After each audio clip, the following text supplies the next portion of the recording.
हातरे धनु तीर महिला मुंडरे गरा और माठिया ए सजबाज कौन पाई जानिछंती माँ और पत्नी जीवे पानी आनिबाकू कौन आश्चर्य होइगले कि मु कौनसी फिल्म रो कहानी कहबा आरंभ करिनी दर्शक बंधु आम समाज रो एक छवि आपण को देखाउछि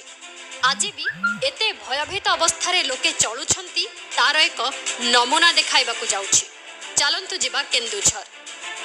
एठारे थिबा बांसपाल कलंडा पंचायतर छवि देखिबा परे आपण बुझीजिबे अन्य पंचायतर अवस्था एठी कौन थिबो। हाँ जदि आपणक भितरु कौनसी दर्शक बंधु केन्दुझर जिल्लारु अछंती एवं एही वीडियो देखुछंती आमको निश्चय जणांतु एठी लोके आज भी एभली अवस्था रे अछंती सेथि पई दायी किए। एबे चलंतु जानिबा एही पंचायतर मुख्य समस्या कौन। एठी पीबा पानी नाही पानी पाई 2 किलोमीटर चाली चाली एमानंकु जिबाकू पड़े एक पोखरी पाखकू पोखरीर अवस्था भी मु आपनंकु देखाइबी आमे सेई पोखरी भी देखाइबू पानी भी देखाइबू हेले प्रथमे देखंतु पोखरी जाय जिबाकू केते हिनस्ता हेबाकू पड़ुछि खाली महिला एका जाई परिबे नाही कारण जंगली बाट ता उपरे पुणी 2 मास हेला हाथी माती छंती तेणु महिला पानी पाई बाहरिला माने पुरुष मानंकु काम धंदा छाड़ी हातरे हथियार नहीं सांगरे जीवाकू पड़ुछि। एठी आपणक मन को प्रश्न आसुथिबो एठारे कोनोसी बड़ बड़िया लोकंक पाद पड़िथिबो निश्चय निहाती भाबरे ए समस्या नै समस्ते अवगत थिबे लोके कोन कहउछंती सुनंतु आउ समस्या नै जदि अवगत थांती तेबे कोन व्यवस्था करा जायछि ताहा भी आगो को जानिबा। कोइलगिरी अच्छा जो पानी नउचो केते दूर पानी नउचो ए बरा देखुचंते गाढ़ा भीतर पानी नउचो जंगल भीतर घर आउ हाथी एठी बहुत आउ भय लागुच चैनकर भाई मान को चलो सांगरे बोलू पानी नै कर जाऊ ठेंगा बाड़ी धर करी केते कष्ट रे पानी खाउचो देखुचंते नदी रे वर्षा दिन जदी फुले जाई हेले हमर बहुत असुविधा हमर गां रे काहे नडको गुटे नाही रास्ता भी नाही बहुत ही नस्ता रे अछु। कहानी एठी सरीनी दर्शक बंधु आहुरी सुनंतु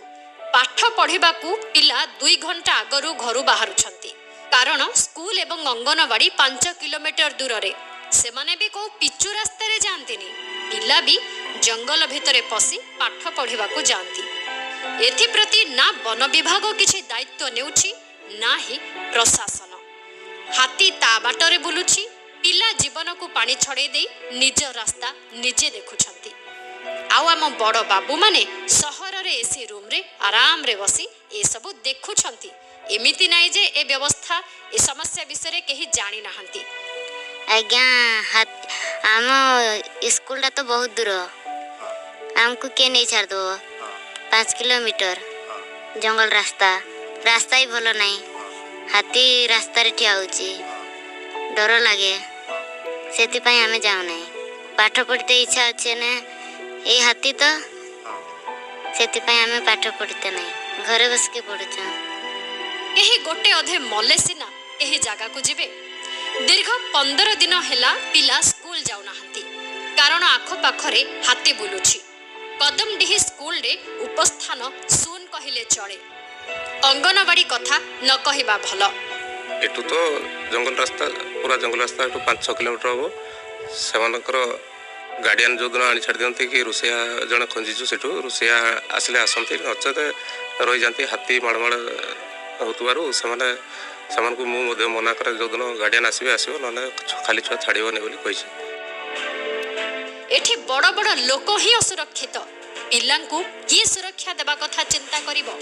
एबे आपण ही कुहंतु आम आगामी पीढ़ी बा भविष्यत आगो को स्मार्ट हेबे तो ए चित्र देखिबा परे आम व्यवस्था विषय जानिबा परे लागुछि आगामी पीढ़ी सतरे सुरक्षित होई पढ़ी पारिबे तो निज जीवन बंची पारिबे तो दायित्व कहार किए ए सब समस्यार समाधान करिवे आमे जानिनु किंतु जेउ जेउ माने दायित्व दायित्व रे अछंती सेमाने किछि काम करंतु एवं समस्यार समाधान करिबा पई सेमाने एक प्रकार बाध्य आमे आशा करूछु आम रिपोर्टर द्वितीय थर एही स्थान को जीवा भितरे ए समस्यार समाधान पई अंततः बाट कढ़ा जायथिबो। केन्दुझर ବାଂଶପାଳରୁ ଦୀପକ ବେହେରାଙ୍କ ରିପୋର୍ଟ କେ ନ୍ୟୁଜ୍ ଓଡ଼ିଶା।